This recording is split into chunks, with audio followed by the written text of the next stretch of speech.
하나님께서 사람마다 자기 소견에 옳은 대로 하는 이 말씀을 주셨습니다. 사실 3100년 전에 그 가나안 땅에 있었던 하나님의 말씀이지만 지금 이 시대를 살고 있는 하나님이 나에게 주시는 그런 말씀인 것입니다.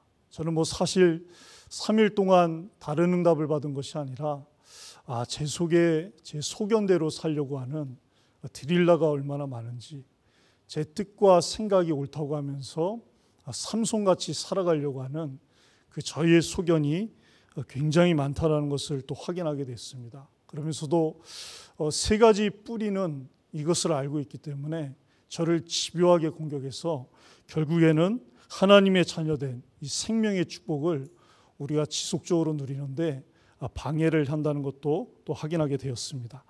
하나님은 저희가 사사기 말씀의 흐름을 통해서 이 기드온을 보여주셨습니다. 기드온이 하나님의 그 말씀의 소견에 사로잡혔을 때는 여호와께서 다스리는 나라가 될 거라고 말씀을 했고, 또 기드온의 300용사로 그 미디안의 13만 명이 넘는 그 군사를 이기는 하나님의 큰 응답을 받은 큰 용사였던 것입니다. 그런데 이 기드온이 결국에는 자기의 소견에 넘어갔을 때는 제사장이 입는 바로 황금으로 에봇옷을 만들어서 결국에는 그것을 아버지 요아스 같이 우상 숭배하면서 자기를 섬기고, 결국에는 입으로는 여호와께서 다스리는 나라가 될 거라고 했지만 자기의 속에는 내가 다스리고 내가 왕이 되고 싶은 그런 소견이 있었던 것을 확인하게 됩니다. 그래서 그의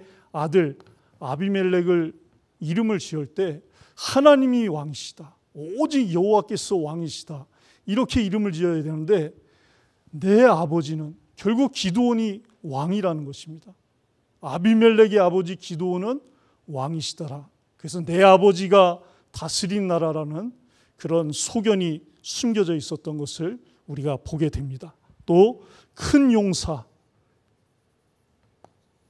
입다도 하나님의 은혜로 그 외국 땅 수리아 땅 돕당에서 거기에서 형제들의 미움을 받고 배척을 받고 쫓겨나서 거기에서 많은 사람들과 함께 생활하면서 하나님이 주신 큰 용사의 응답을 받고 개선장군으로 승전가를 부르면서 집으로 돌아올 때 누군가 나를 맞는 사람이 있으면 그 사람을 하나님께 제물로 드리겠다라는 아주 그런 자기 소견 속에 있는 그 소견으로 인해서 이 하나뿐인 무난 동료를 하나님께 제물로 바치게 되는 그런 일이 벌어지게 되었죠. 그리고 삼손은 어떻습니까? 결국에는 이 들릴라의 이 집요한 공격을 이기지 못해서 결국에는 몸을 내주고 하나님의 언약이 표지가 되고 이 머리를 보고 만질 때마다 마치 선악과를 볼 때마다 아담과 하와가 나는 하나님을 떠나서는 절대로 살 수 없는 존재구나, 하나님의 그 생명이 내 안에 함께 하시는구나, 이걸 잊지 않으면서 삼손이 살았어야 되는데 결국에는 머리털이 밀려서 옥에서 맷돌을 돌리는 자기 소견에 빠졌다가 결국에는 이런 일을 당하고 만 것입니다. 그래서 우리는 이 모든 것들이 결국에는 눈에 보이는 이 12가지 문제의 이 소견, 이것이 뿌리의 문제가 아니라 결국에는 그 사사시대 때 여호와를 잊고 여호와의 말씀을 잊게 만들었던 이 사탄과, 그리고 하나님 떠나도록 죄를 지어서 결국에는 하나님 떠난 배경 속에 있게 만드는 이 세 가지 뿌리가 모든 사사시대 때 있던 하나님과 맞지 않는 소견의 뿌리라는 것을 우리는 말씀을 통해서 확인하고 있습니다. 저도 이번 한 주간도 진짜 제 안에 얼마나 나를 위하는 것이 많고, 심지어 제가 하나님같이 되려고 하고 내가 왕이 되려고 하는 그런 창세기 3장의 그 뿌리가 얼마나 집요한지를 또 확인하게 되었습니다. 그래서 우리는 항상 이런 것을 볼 때마다 우리는 바로 언약이 오직의 기준이 될 수밖에 없는 하나님의 백성이라는 것을, 바로 이스라엘이라는 것을 절대 잊으면 안 되겠습니다. 그래서 하나님은 신명기 33장 29절에도 하나님이 모세를 통하여서 말씀하셨습니다.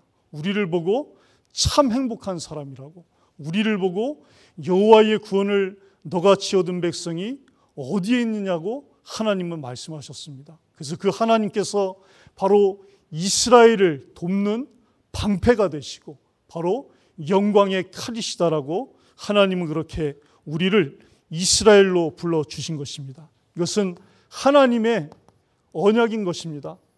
그래서 이것을 누구도 바꿀 수 없고 누구도 변경할 수 없고 누구도 취소시킬 수 없는 하나님의 오직의 기준인 것입니다.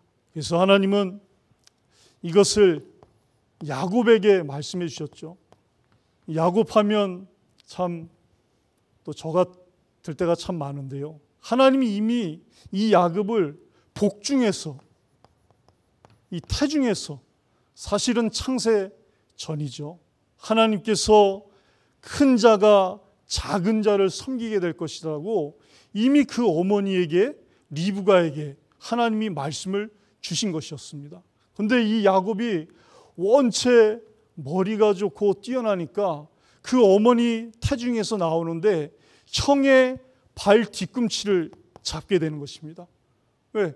끝까지 그 어리지만 자기 속에는 내가 형보다 더 빨리 나가서 장자의 축복을 받아야 된다.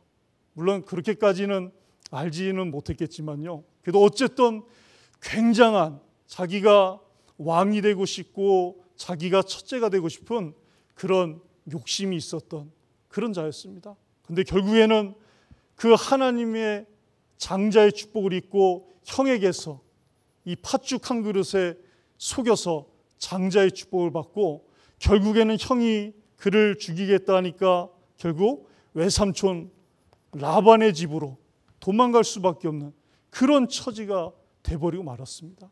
그런데 이 야곱이 잘못해서 도망가는데 하나님은 그 창세기 28장에 보면 그 베델이라는 곳에서 사닥다리 위에 쓰셔서 주의 사자가 오르락 내리락 하는 광경을 보여주시면서 하나님이 이 야곱을 선택하셨고, 그리고 이 야곱의 후손과 야곱을 통해서 땅의 모든 족속이 복을 받을 것이다라는 그런 약속을 하나님이 주셨던 것입니다. 그러면서도 이 야곱에게 허락한 것을 다 이루기까지 야곱을 떠나지 아니하고 하나님께서 함께 하시고 지키시고 보호하시고 그가 다시 아버지의 땅 가나안 땅으로 돌아올 수 있도록 하나님이 이끄시겠다라고 그에게 약속을 주신 것입니다. 이 속에는 하나님이 함께하는 생명의 약속,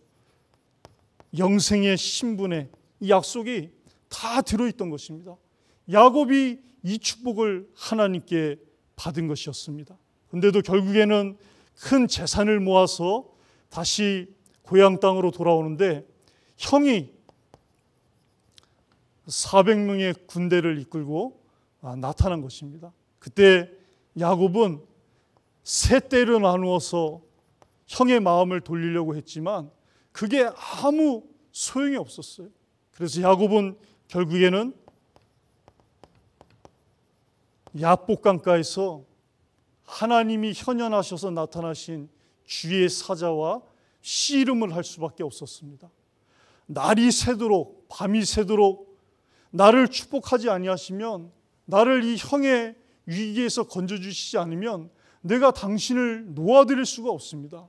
그때 이 여호와의 사자가 야복강에서 기도하는 그 야곱의 환도뼈를 쳐서 결국에는 이제 나를 놓아달라, 하나님이 너를 축복하실 것이고 네가 형을 피해서 도망갈 때 베델에서 받았던 그 언약을 반드시 이루실 것이라고 말씀을 해주신 것입니다. 그때 야곱은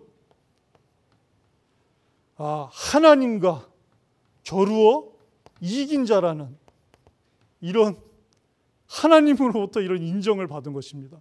여러분, 누가 하나님과 겨루어 이길 수가 있겠습니까? 아무도 하나님과 겨루어 이길 수가 없습니다. 하나님이 이번 주에 말씀하신 것처럼 일부러 져주신 것입니다. 일부러 져주신 것입니다. 그 그리스도께서 2000년 전에 번지한 사람을 살리기 위해서 그 십자가에서 일부러 져주셔서 대신 죽어주셨던 것처럼 하나님이 택한 야곱에게 일부러 져주신 것입니다. 그래서 하나님은 이 야곱에게 하나님과 사람과 겨루어 이긴 자라는 이 엄청난 축복을 주셨습니다. 그때부터 야곱은 바로 이스라엘이라는 이 축복을 누리기 시작했습니다. 또 하나님은 시간이 흐른 후에 모세를 찾아오셨습니다. 모세도 사실은 굉장한 인물 아니겠습니까? 그가 왕궁에서 40년 동안 애굽의 모든 학문을 배웠다라고 사도행전 7장에서는 말을 하고 있습니다. 그런데 자기 소견에는 자기가 애굽에서 배운 이 모든 학문과 능력을 가지고 이 이스라엘 백성을 능히 출애굽시킬 수 있을 거라고 자기는 그런 소견을 갖고 있었어요. 그러나 결국에는 자기의 소견대로, 자기가 배운 소견대로 되지 않아서 결국에는 미디안 광야로 도망을 가게 되었고, 거기에서 처가살이 40년을 하면서 이제 나는 앞으로 할 수 있는 게 없구나, 내 힘과 내 소견으로는 아무것도 될 수 없구나, 그러니까 포기하는 것이 소견이 되었을 때 하나님은 이때 이 모세를 찾아오신 것입니다. 찾아오셔서 모세에게 뭐를 요구하지 아니하시고 이스라엘을 이 애굽에서 출애굽할 것을 그 하나님의 말씀을 주셨습니다.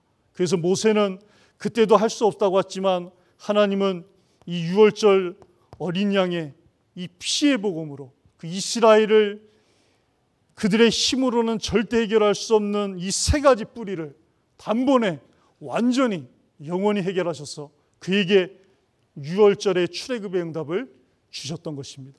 그리고서 하나님이 이들을 셋째 달 되던 첫날 시내 산으로 인도하셔서 이들에게 이렇게 살아라 저렇게 살아라, 이것이 맞다 저것이 맞다 하지 아니하고 이들이 유월절 어린 양의 피의 복음으로 하나님의 자녀가 되고 생명을 얻었기 때문에 하나님의 소유라고 말씀을 하신 것입니다. 저와 여러분이 하나님의 소유입니다. 우리가 때로는 야곱 같고 하나님이 이스라엘로 바꿔주셨고 내 마음 한가운데 오직 그리스도께서 함께 하시는데 그분이 참빛으로 내 마음 한가운데 임하셨는데 나는 삼손같이 입다같이 기드온같이 이 세 가지 뿌리에 속을 때가 있지만 그래도 하나님은 우리를 하나님의 소유다라고 말씀을 해주셨습니다.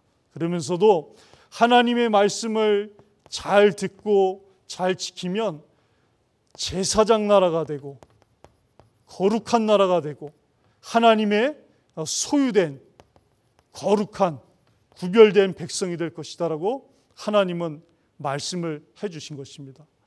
제가 이번 주에 어떤 분을 만나 뵀는데요, 이제 이분께 제가 이 부분에 대한 말씀을 드렸어요. 당신은 하나님의 소유시고 제사장 나라가 됐고 거룩한 백성이 되었고 하나님의 소유가 되었습니다. 그랬더니 저 같은 사람이요? 제가요? 이러시더라고요. 그래서 다시 한번 이 말씀을 확인하면서 이것이 우리의 신분이고 우리의 정체성입니다.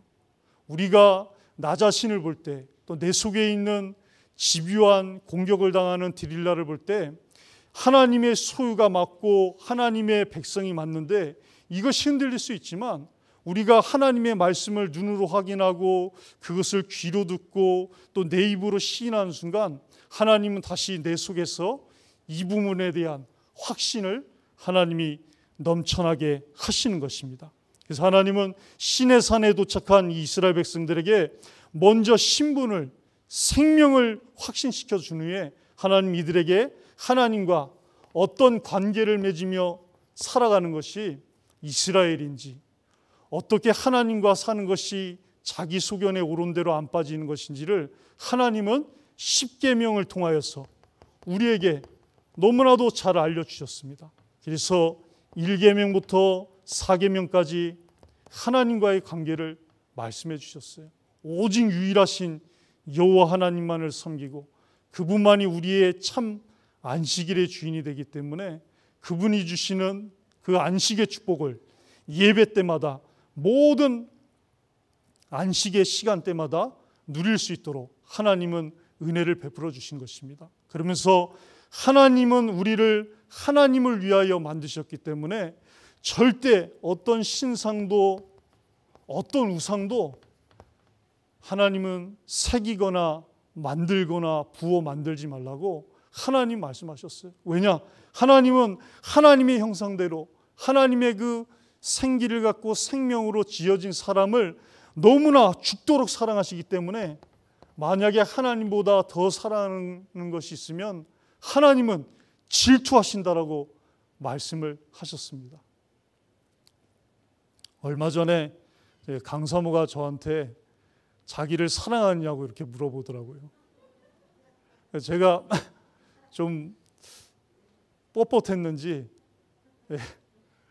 뭐 별로 이렇게 뭐 질투도 안 하는 것 같고 그랬는지 하여간 그랬습니다. 하나님은 얼마나 저거 하시겠습니까? 하나님은 오직 하나님만을 사랑하고 하나님이 우리를 죽도록 사랑하셔서 일부러 져주신 그 사랑을 받았는데 그 사랑을 잊고 이 세 가지 뿌리에 속아서 이 사랑을 못 누린다면 하나님은 질투하셔서라도 그 질투하시는 채찍과 질투하시는 사랑의 징계를 통해서라도 다시 하나님을 사랑할 수밖에 없도록 하나님은 저희를 그렇게 인도해 주십니다. 그래서 하나님은 이 힘을 가지고 5계명부터 10계명까지 하나님의 사랑을 받은 사람을 사랑하고 또 이들에게 땅끝까지 증인이 되어질 것을 우리에게 말씀해 주셨습니다. 그런데도 우리는 이런 것을 놓치면 이 자기 소견에 옳은 대로 그것이 옳은 것이 아닌데도 빼앗긴 마음으로 기준 삼고 그렇게 살아갈 수밖에 없습니다. 그래서 오늘 본문에도 보면 이 미가의 어머니가 먼저 나옵니다. 아들이 잘못을 했습니다. 그 어머니의 은을 그렇게 많은 은을 가져갔으니 어머니가 얼마나 이렇게 노하고 또 그러겠습니까? 그런데 이 어머니도 이 아들을 꾸짖고 책망하면 되는데 이 아들을 저주까지 하니까 이 아들이 겁을 먹은 거예요. 근데 거기까지도 좋았는데 이 어머니도 결국 어떻게 했냐면 그 아들이 돌려준 은을 가지고 은 200을 가지고 바로 이 신상을 만든 겁니다. 그것도 한 개를 만든 것이 아니라 하나는 새긴 신상을 만들고 하나는 부어 만든 신상을 2개를 만들어서 이 아들 미가의 집에 이 신당이 있었는데 여기에다 우상 2개를 신상을 다 갖다 놓은 겁니다. 하나님의 백성이 이스라엘로 부름받고 선택받은 이 어머니와 그리고 미가가 결국에는 이 3가지 뿌리에 속으니까 결국 삼손과 같은 그런 일이 또 벌어지고 만 것입니다. 그래서 사탄은 이 3가지 뿌리는 이 드릴라는 우리를 집요하게 공격합니다. 우리가 뭐에 약한지 알고 있고 하나님보다 말은 안 하지만 무엇을 더 사랑하고 있는지를 너무나도 잘 알고 있습니다. 그래서 결국에는 이 미가도 그 신상을 집에다 놓고 바로 기드온이 실수했던 이 제사장 에봇을 집에 만들고 또 우상인 드라빔을 만들어서 집에다 놓고 이것을 하나님의 자녀가 더 사랑하면서 우상을 신상을 섬기게 된 것입니다. 그것도 부족해서 자기의 한 아들을 레위 지파도 아닌데 에브라임 산지에 살고 있었으니까 당연히 에브라임 지파가 아니었을지도 모릅니다. 그런데 그 미가가 자기 아들을, 레위 지파도 아니고 아론 지파에서만 제사장이 나올 수 있는데 자기의 아들을 자기 소견에 맞게 하나님의 소견과는 틀리게 제사장으로 임명하는 그런 집요한 공격을 또 당하고 만 것입니다. 그러고 난 후에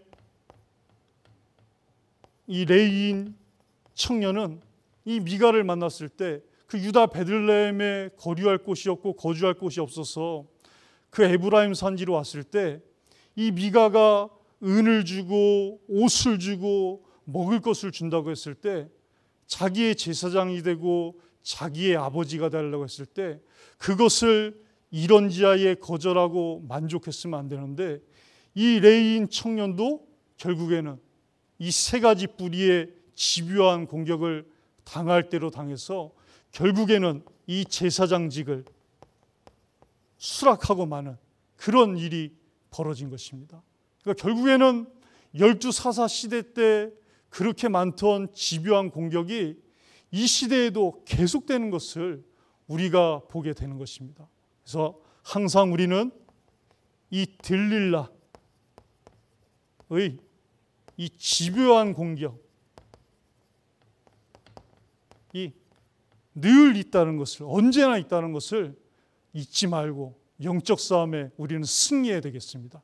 그래서 예수님도 마태복음 24장 14절에 보면 이 천국 복음이 온 세상에 전파되기 하여 온 민족에 증언되리니 그제야 끝이 올 것이다라고 말씀을 하셨습니다. 세계복음화돼서 참신로가 오시는 그날까지는 사사시대 때 들릴라의 집요한 공격, 미가를 공격하고 모친을 공격하고 아들을 공격하고 레위인을 공격했던 이 들릴라가 지금도 어린아이들을 공격하고 있고 우리의 렘넌트를 공격하고 있는 것입니다. 그래서 이 영적 사실을, 이 기준을 알고 이 응답을 누리시는 저와 여러분 되길 바랍니다.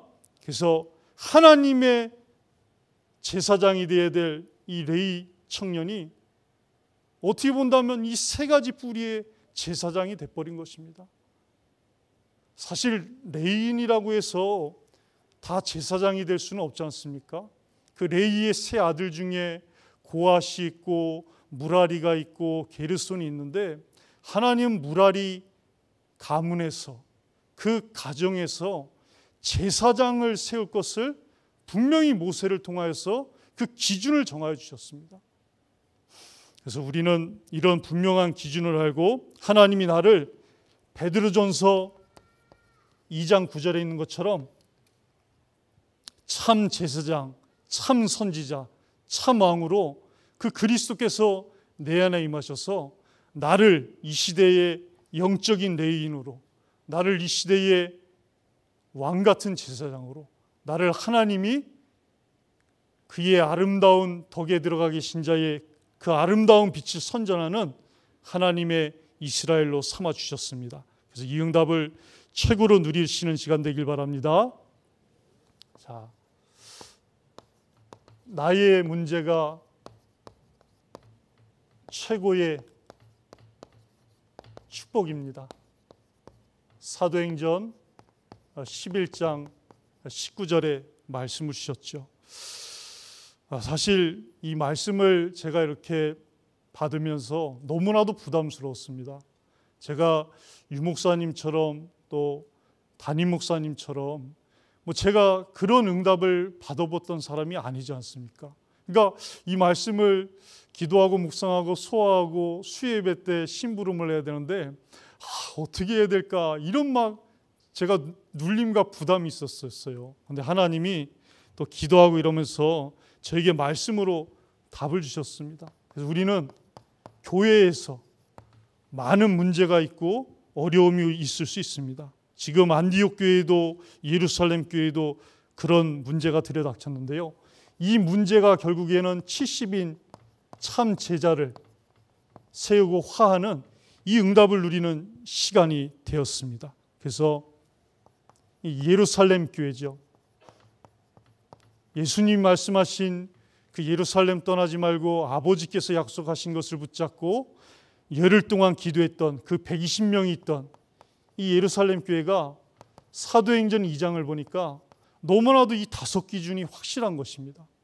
요엘 선지자와 다윗 왕의 그 시편을 통해서 하나님이 1000년 전에 분명히 그 가나안 땅에 그리스도가 오셔서 십자가 지시고 고난받고 죽으시고 부활하셔서 승천하셔서 생명의 성령을 부어주시고 모든 먼데 사람 가운데 하나님이 은혜로 택하심을 따라 남은 자를 돌아오게 하겠다는 이 5기준을 베드로와 그 11사도가 함께 서서 선포했을 때 하나님은 이 예루살렘 교회에 출교령이 났고 금종령이 났는데 그 날에 하루에 하나님이 3000 제자가 돌아오는 이 응답을 허락하여 주셨던 것입니다. 그래서 하나님은 이 말씀을 공상과학 영화로 저희들에게 주신 것이 아닙니다. 이 말씀이 공상 소설이 아닙니다. 하나님은 2000년 전에 이루셨고 그 전 시대에 이루셨던 것처럼 지금도 하나님은 이루고 계시고 반드시 저희 교회에 주셨던 그 3000 제자의 비전을 반드시 이루실 것을 확신합니다. 그래서 하나님은 날마다 주께서 구원받는 사람을 더하였다라 하셨습니다.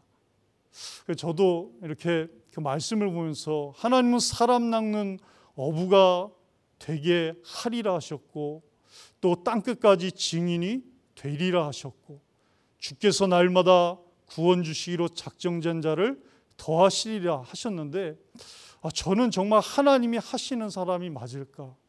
저는 정말 하나님이 되어지게 하시는 사람이 맞을까? 그런 부분을 사실 요즘에 많이 생각했습니다. 그런데 참 제 소견이 너무나 많더라고요. 이 소견만 내려놓는다면 하나님이 되리라 하리라 더하리라 이 약속이 이루어질 텐데 왜 이것을 못 내려놓을까?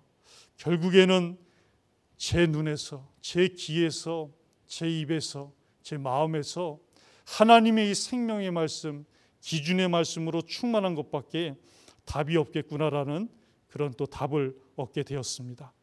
그래서 하나님은 또 이 다메섹이라는 지역에 아나니아가 있는 다메섹 교회가 있었습니다. 여기에 하나님은 시대의 전도자, 핍박자였지만 그리스도의 이름을 이방인과 임금들과 이스라엘 백성들에게 전하기 위하여 택한 그리신 바울을 아나니아에게 하나님은 붙여주셨습니다. 그런데 여기에도 보면 너무나도 이 5기준이 분명하게 나와 있습니다.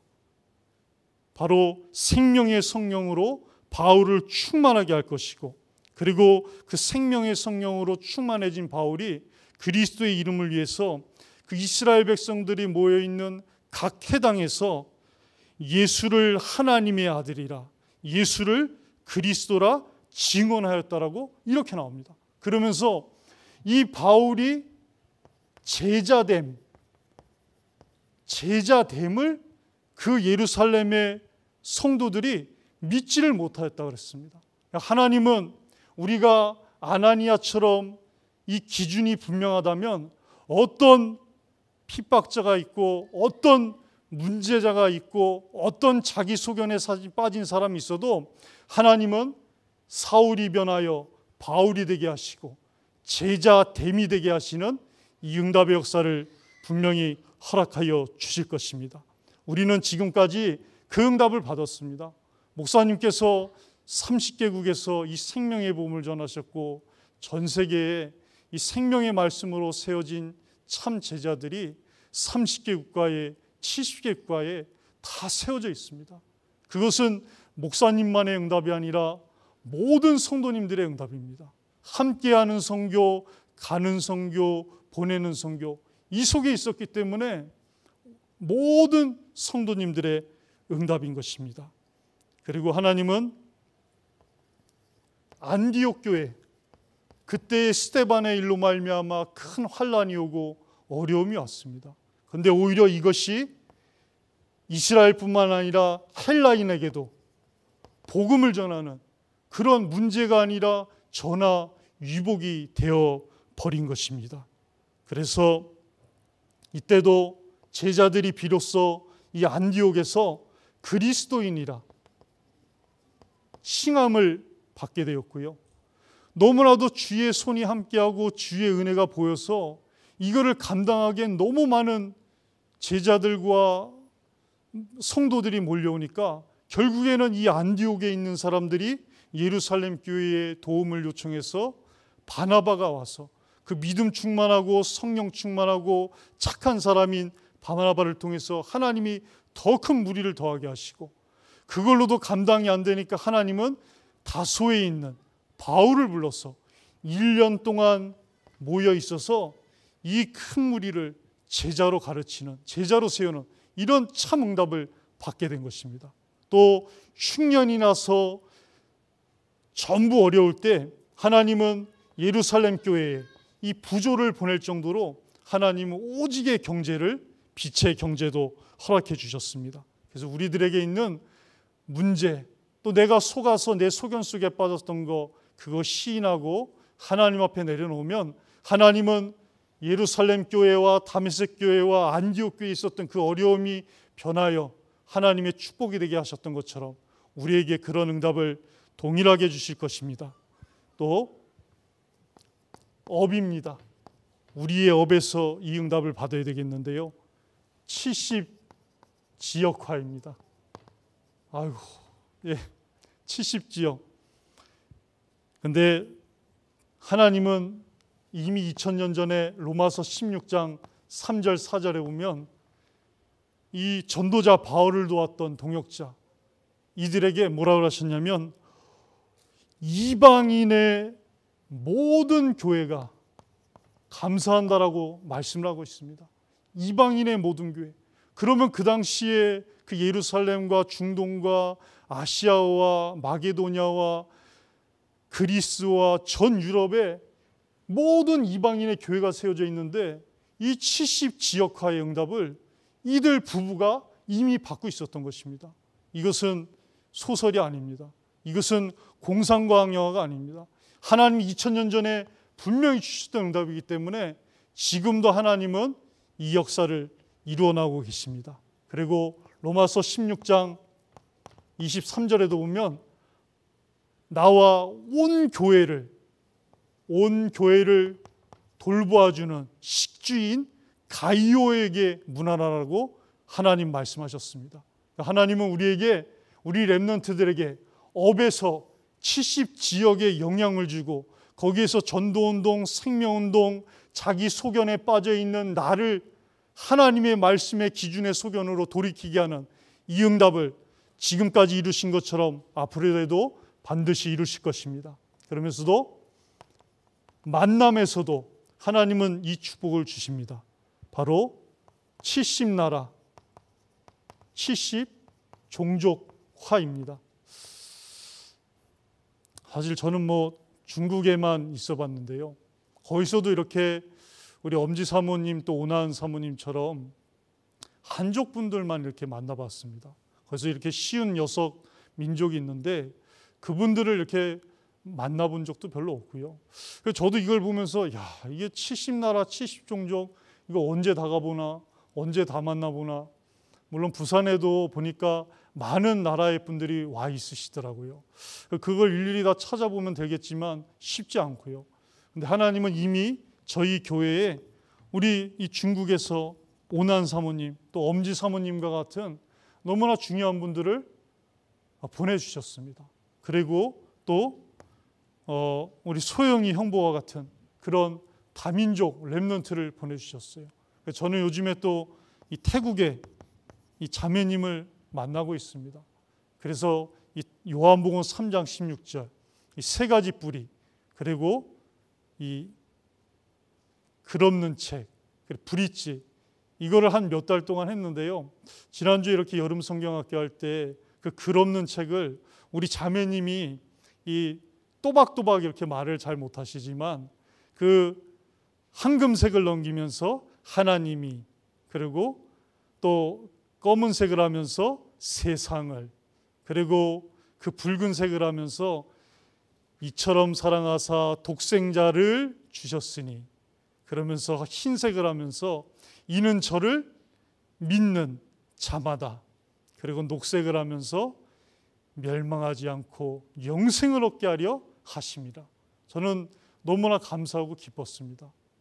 그래서 우리는 하나님이 우리에게 이미 보내주신 분들 통해서 이 응답을 받고 있습니다. 그리고 여름 성경학교 때 보니까요, 이 거제 지교에서도 또 우리 권사님이 파키스탄, 또 러시아, 우즈베키스탄 이 자매님들하고 이렇게 여름 성경학교 하시는 사진을 올려주시더라고요. 하나님은 이미 저희 교회의 중국, 그리고 인도네시아, 인도 이런 많은 나라와 많은 민족을 하나님이 붙여주신 것입니다. 그래서 하나님은 이것이 70 나라와 종족화되는 그날까지 반드시 이루실 것입니다.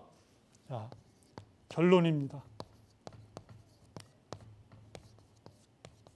결론은 소견입니다. 과연 나는 어떤 소견 속에 있는지. 우리 각자는 다 자기의 소견이 있습니다. 그 소견이 절반은 그리스도고 절반은 나일 때가 너무나 많습니다. 저는 순간순간마다 여기에 머물러 있을 때가 너무나도 많습니다. 근데 하나님은 이런 나를 오직 그리스도가 100% 아니면 거기에 가깝게 참 왕이 되시고 참 주가 되시는 이 소견으로 우리를 바꿔 주실 것입니다. 그래서 갈라디아 2장 20절에 내가 죽고 나를 사랑하사 나를 위하여 자기 자신을 버리신 하나님의 아들을 믿는 그 기준으로 하나님 날마다 저희를 치유하시고 변화시켜 주실 것입니다. 그래서 우리는 날마다 이 하나님의 소견, 이 속에 머물러 있어야 됩니다. 잠언 4장 20절, 27절에 한 것처럼 그 하나님의 말씀의 소견이, 하나님의 소견이 내 눈에 보이는 이 말씀으로 나타났고, 그것이 내 귀에 들리고, 그것이 내 입에서 시인이 되고 고백이 되고, 그래서 생명의 원천이 되고 근원이 되는 내 마음속에 이것이 충만하다. 그럼 하나님은 반드시 에나꼬레의 샘을 터뜨렸던 것처럼 우리를 만나는 모든 사람들에게 영적인 생명의 갈증과 육신의 생명의 갈증을 다 풀어주는 이 응답을 누리게 하실 것입니다. 그래서 우리에게 있어서 하나님의 소견 중에 소견은 요한복음 3장 16절입니다. 이것이 하나님이 우리에게 주신 소견입니다. 분명히 말씀하셨습니다. 하나님이 세상을 이처럼 사랑하사 독생자를 주셨다고. 그래서 그분을 믿는 자마다 멸망하지 않고 영생을 얻게 하는 것이 하나님의 소견이라고 우리에게 말씀을 주신 것입니다. 그래서 디모데후서 3장 14절 17절에 한 것처럼 하나님의 말씀만이 나를 온전하게 하고 하나님의 사람으로 하나님의 선한 능력을 행할 수 있는 그 교훈과 바르게 함과 의로 교육하기에 유익한 말씀인 것입니다. 그래서 우리는 또 모든 70군데 여름 성경학교에서 이 자기의 소견을 치유하고 변화시키는 응답을 받아야 되겠습니다. 이것이 바로 어린아이 우리 렘넌트들의 이 소견을 오직 그리스도로 바꾸는 그런 현장인 것입니다. 그래서 하나님은 우리가 사실 저도 처음에 이 여름 성경학교를 이렇게 목사님과 전도사님과 이렇게 조사하는데 처음에 60군데로 이렇게 줄었습니다. 그러니까 좀 마음이 좀 그렇더라고요. 그러다가 이제 또 60 몇 군데가 되고 결국에는 최종적으로 하나님께서 77군데에서 여름 성경학교를 주셨는데요. 우리 속에 과연 이 1천 성경학교가 될 것인가? 이런 소견이 있습니다. 저는 있습니다. 순간순간 있습니다. 줄면 어떡하지? 이게 다 하나님이 하시는 건데도 하나라도 더 늘어야 될 텐데 이럴 때가 있거든요. 그런데 하나님은 분명히 말씀을 주셨고 이것이 마태복음 18장에 보면 하나님의 그 그리스도의 그분이 십자가에서 죽도록 져주신 그 사랑, 그 이유라고 우리에게 말씀을 주셨습니다. 그래서 하나님은 저희들을 통해서 이 지역과 이 민족과 하나님이 열어주신 중국과 인도네시아와 또 여러 다민족에서 또 인도에서 이 일천 성경학계의 응답의 역사를 반드시 이루실 것입니다. 그리고 이번에 WRC와 그리고 전교인 렘넌트 이 공동체 수련회가 8월 3일부터 5일까지 함께 인도를 받도록 하나님이 그렇게 허락해 주셨습니다. 그래서 이번 그 WRC와 두 해 만에 개최되는 우리 새생명교회 전교인 렘넌트 공동체 수련회를 통하여서 내 안에 있는 내 소견이 다 제하여지고 하나님의 그 말씀의 기준의 소견으로 충만하여지는 그런 응답의 시간이 되기를 우리 주님의 이름으로 축복하며 기도합니다. 우리 함께 이번 주일 하나님 주신 말씀을 붙잡고 이 말씀이 또 나의 기준이 되고 내 소견이 될 수 있도록 또 하나님 열어주신 77군데 여름 성경학교 현장과 또 WRC를 위해서 또 전교인 렘넌트 공동체 수련회와 지금 WRC 리더 수련회를 참여하시는 목사님과 선교사님 또 전도사님 그리고 선생님과 렘넌트를 위해서 합심으로 함께 기도하겠습니다. 살아계신